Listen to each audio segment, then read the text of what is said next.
Thank you to everybody that is watching. We're joined today with Senator Feldman, as well as the president of Peake ReLeaf, Warren Lemley, and we're going to be discussing cannabis legalization here in Maryland and just going over a few questions that are really pertinent to our patient community and their interests. Our first question that I want to throw out for discussion, we can start with you, Senator, is why is it so important to legalize adult use here in Maryland? Well, that's a pretty broad question. I guess I would say multiple reasons that make sense at this point. First of all, the landscape in the country is shifting pretty quickly, including in our own region. I recall, I was part of the committee dealing with the medical cannabis program, and at the time it was thought to be controversial. Now we're up to 37 states that have full-blown medical cannabis programs.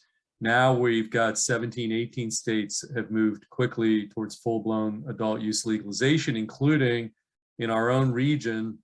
We've got just in the last year or year and a half, actually, we've got New Jersey, New York, Connecticut, Massachusetts, obviously Virginia is sort of moving in that direction. My own Senate district is right over the river from Virginia, the District of Columbia. So the political landscape is shifting, but there are, I guess, a lot of things, starting with basically, the mass incarceration that we've seen with our law enforcement policies in the past that have really been misguided. So I think first and foremost, this idea of incarcerating large number of Marylanders for small possession of cannabis at this point makes really no sense. And I think we need to deal with that right off the bat. I also think we have an illicit market that is basically capturing a lot of potential tax revenue for our state. I mean, there's a lot of things going on here. Criminal justice, the landscape politically in the nation and in Maryland, trying to siphon off activity that's happening in the unregulated illicit market where, folks don't know what they're getting, the untested product. So there's a lot that goes into it, but I think for all those reasons, it's time we move forward as a state. Kevin.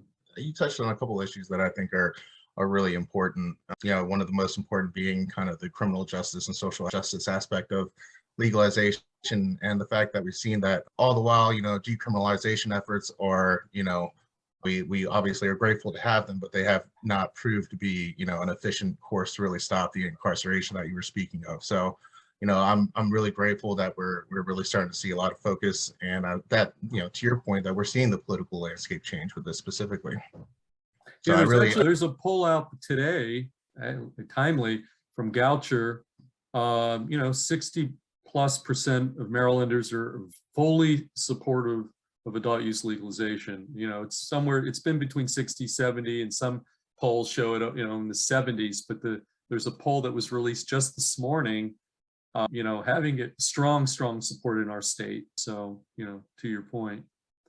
And it tends to be one of the things that seem to be most agreed upon on both sides of the aisle, not only in our state, but honestly, most often nationally as well. A majority, and this poll released this morning, a majority of Republicans support legalization. And in fact, when you look at the last election in November of 2020, we had states like South Dakota, Montana, Arizona, in referendum ballot initiatives vote in strong majority. So this is not a blue state, red state issue at all anymore, candidly. How will legalization affect our criminal justice system? Can you give any sort of insights to that?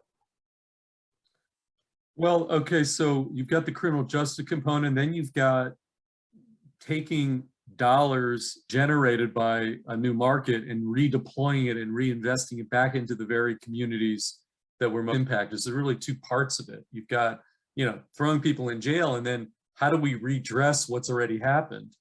And so on the criminal justice side, Senator Carter and I, have two bills in the Senate that we kick in. We haven't got into the weeds here exactly about process, but the fact is there's some different approaches here. But at the end of the day, we're talking about going further on possession amounts. We're talking about expungement potential, sentencing, all designed to make sure that we're not incarcerating Marylanders and that's all in the bills that are in front of the Senate right now. And there is a House bill that's already passed the House of Delegates that's in the Senate. My committee has jurisdiction over all of that. So the House bills that have already passed are coming to my committee. We're probably going to have hearings next week.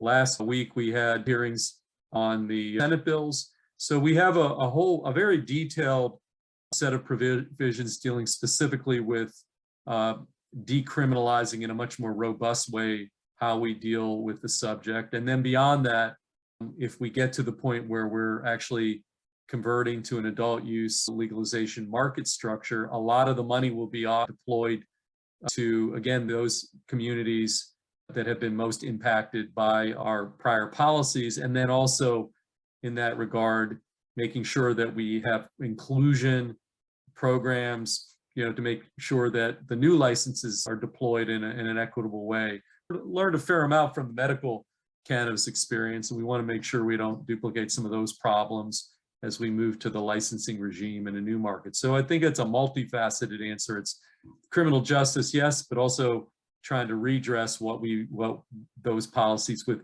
investments back into those communities for economic development and all that. One of the things that you had kind of mentioned as we discussed this criminal justice issue, or component in these bills, is one thing that came up a lot last year was the topic of automatic expungement. So much so that we took it upon ourselves and ended up doing an expungement clinic. We were very happy to make that meaningful change to a lot of people's lives. And I was just really curious, as we see how impactful, expungement and clearing of people's records can be. What has the feeling in the General Assembly been on, the approach and the ability to have automatic expungement be a component of these legislative bills? Well, the House bill that already passed has provisions for that, as does my bill. Senator Carter even goes a little further. It's a phrase called vacature, which is actually, it's like it never existed. Expungement still sort of, it's there, but it's gone. Her proposal goes even a little further. I think that's worthy of some conversation as we have over the next couple of weeks as we think about that. The big issue has always been the ability of our Judiciary Committee, technology-wise and resource-wise, to actually do it within timeframes. And so we're in consultation with our judiciary. Do they have the software? And so even if we agree on all that, we need to have the ability, just manpower-wise and technology-wise, to actually do it quickly. And so part of this may require some resources sent to our Judiciary Committee to be able to implement. I think that's been the bigger issue. It hasn't been there's much disagreement about how we handle expungement or automatic expungement, but the effective dates of some of these provisions to make sure that it actually can get done in a reasonable period of time based on the current technology, computer systems in our Judiciary Committee. And then the other part of it is, what if the cannabis convictions in the past are part of other crimes? You got to be really clear about this. Let's say it was one of three things that a person simultaneously was arrested and convicted for. How do you parse out and decouple the portion that's expunged versus, the person might have had a cannabis conviction as part of a, mass murder. Well, you want to make sure that you can decouple and do it in a way that makes sense and doesn't have some unintended kind of sort of more complicated issues. We just got to be clear with the statutes. That it's one thing we're talking about convictions for cannabis possession, but what if it's part and parcel of sentencing that included other things? How do we do that? And how will the courts be able to put that into their system so that we get the right expungement of the right stuff here? So I think we'll be able to work that out. Honestly, I don't think that's the most complicating thing, but those are some of the issues we got to really get it right, when we put together the bills. And I hope that's responsive, Warren, to kind of that topic. No, it definitely is. I mean, that has definitely been the issue in the past, just the logistical challenges. Some of those old records are written by hand, some are digital. I definitely recognize the challenges that comes with it. But, one thing that brought me a lot of hope with the discussion around it this legislative session is that it seems something that people seem more willing to commit to trying to find a way to make it work. And let me just say, there's an advantage to being state 18 or 19 and not the first state out of the box. I mean, we now have the benefit of, and I'm glad we weren't necessarily the first out of the box, because we've learned, we can look at, even in the last, year, how other states have handled this issue. And I'm not even talking Colorado, California, whatever, but we can look at 18, 19 states, see sort of how they've handled it. And so I think we benefit from being a late adopter rather than, out front early on, like some of the states I just mentioned. Can you go into some of the specifics about the differences between those legislation bills? Well, the House bills don't get involved into the whole market structure licensing topic. The House position has been, first it was, let's put this all to a referendum. And that was it. That was the House position. And the Speaker really didn't want to go any further. We'll deal with all the details next session. And then the Senate, though, was saying, look, number one, if we're going to have a vote in November of 2022 on this subject, people are entitled to have a little more meat on the bones. They want to know what they're voting for or what they're voting on. And in fact, members of the legislature would like to know, if we go yes on a referendum question, we'd like to know a little bit what we're voting for to even put it on the ballot. So we harped in the Senate, and we had an informal work group that started working on some implementation legislation that would kick in if a referendum passes. So we started that conversation. The House later said, you know what, you guys have a point in the Senate. So we're going to put together a bill dealing with criminal justice, but we're not going to go beyond that. And so the House sent us a bill, a constitutional amendment referendum bill, HB 1, that passed about 2 weeks ago, coming over to the Senate. And then a criminal justice bill that would be a companion implementation bill that would kick in if the referendum passes. So that's in our possession. That's out of the House. That's all the House has done. They didn't touch adult use licensing, any of that stuff. In the Senate, the Carter-Feldman bills go further. First of all, Jill Carter's bill is not a companion implementation bill contingent upon the referendum passes. It's a straight up legalization bill that will deal with criminal justice and licensing and everything. It has nothing to do with the referendum question. I tried that last year with Delegate Lewis. We had a legalization bill. We had trouble. So I think we're trying to be pragmatic. I have in the Senate a bill that's an implementation bill that goes beyond the Luke Clippinger House Bill 837. It's like, okay, we'll do a referendum, we'll do criminal justice, but let's also start talking about licensing. What happens to our existing licensees? How do they get into the adult use market? How do we deal with social equity? How do we deal with all the licensing issues? These issues aren't going away. Let's deal with it right now. So my bill in the Senate, which is Senate Bill 833, goes the full-blown path. It's, yes, we'll go referendum, but if the referendum passes, let's deal with criminal justice. Plus, let's deal with what an adult use legal market will look like. How will we dole out licenses? How will we do all the stuff that we're going to have to eventually deal with? And let's deal with it now. So that's kind of where we're at. We have Senator Carter's bill, my bill in the Senate. We've got Chair Kiplinger's, the Delegate Kiplinger's bill in the House, and then we have HB on the referendum. And so that's kind of where we're at. We're going to have hearings on the House bills in the Finance Committee probably next week, HB 1, and then the Clippinger bill, and then we'll make a decision how we're going to deal with everything. And so we have a month left almost. And between now and April 11th, which is the last day of session, we'll, at a bare minimum, we should have a referendum. That's the bare minimum. There's no doubt about the outcome. Because there's no doubt, I think we should go further. Let's do some criminal justice work. And then, by the way, even if we don't go full-blown market structure in my bill, I still think we need to do some things that would be very helpful to the industry. Let's start with taxes. Let's make sure that our cannabis industry businesses are entitled to deduct their normal ordinary business expenses. We can do that this year without going full-blown Senate Bill 833.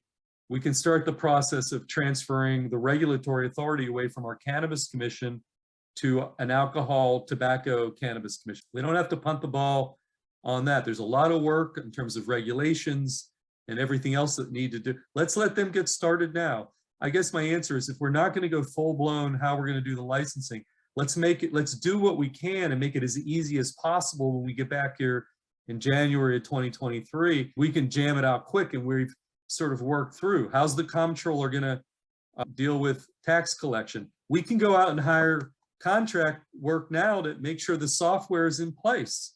We can do some disparity studies that if we're going to go on the licensing, that's all in place and done, so we don't run into a bunch of lawsuits like we did with the medical program. We can get that all in place before the next session So if we don't go that route, I really think that we need to go referendum, criminal justice, plus do everything that we can do to lay the foundation for an adult use market. That can all be done this session. And that's kind of where I think we're probably heading if I had to be a betting person right now. And then, let's deal with the tax issue. There's no reason we shouldn't do that. I mean, there's no reason that the only industry in our state that can't deduct their normal business expenses for state tax purposes is the cannabis industry. No reason not to do that. So. Well, I certainly appreciate your outlook, and obviously I'm slightly partial on that last bit with taxes.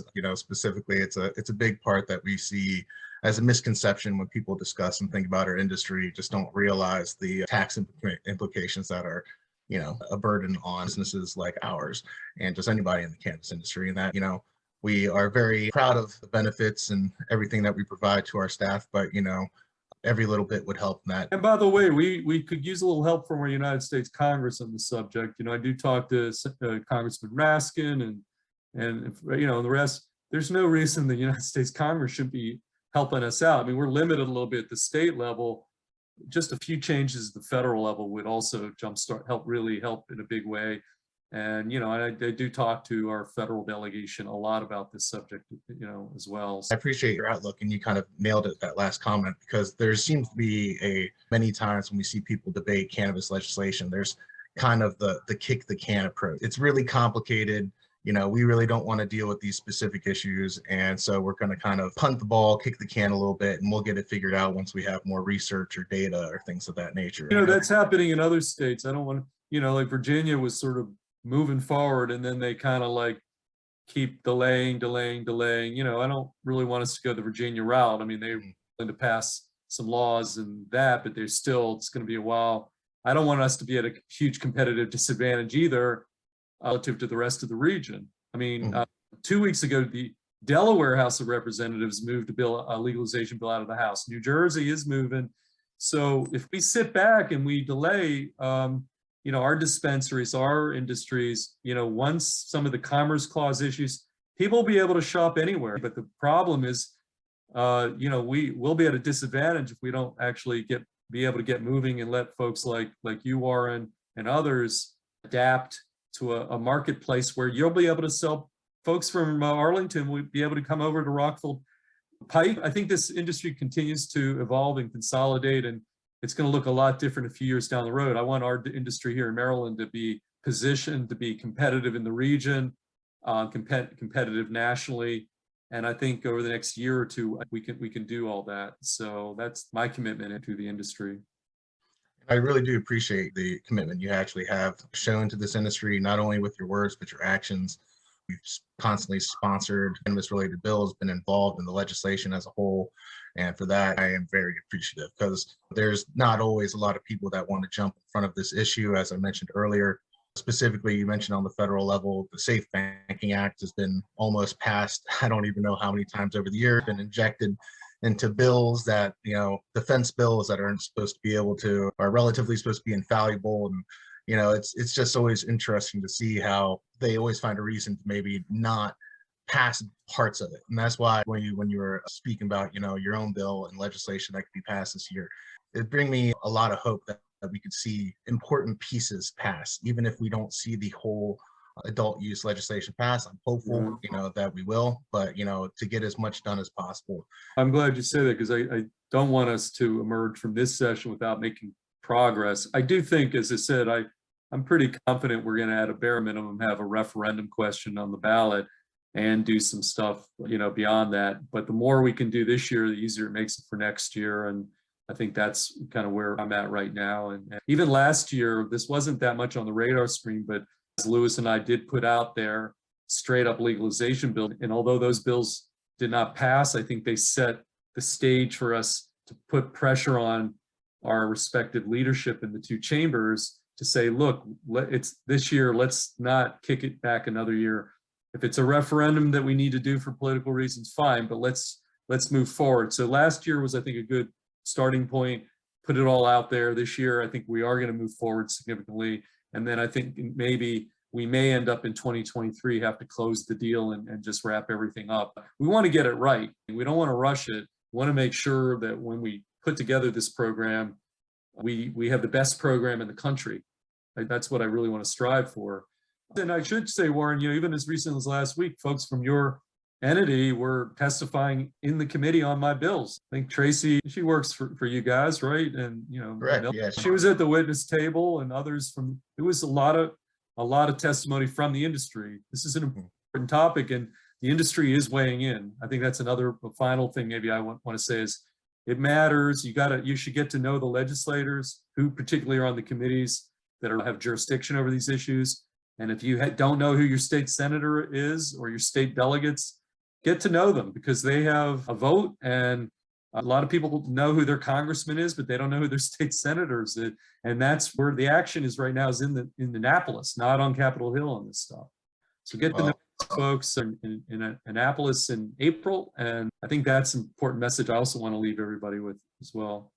Well, I really appreciate bringing that last part out. That's honestly what I was going to try to leave a lot of our patients and our viewers with. It's just that, a lot of times it takes one particular issue that really means a lot to you to really kind of better understand the way policy works, legislative policy works. And so I always encourage people, when they show some interest, please, look into the subject matter, speak to your legislators, get involved, write some emails, make some phone calls. And obviously the current state of COVID always throws a couple wrenches into things, but back in the years past, it's go and try to speak with your elected officials. You'll never have more leverage over folks like me than you will in an election year. So if you're your state senator who's seeking re-election, year 1 of 4 years, year 1 of the 4-year terms, one thing.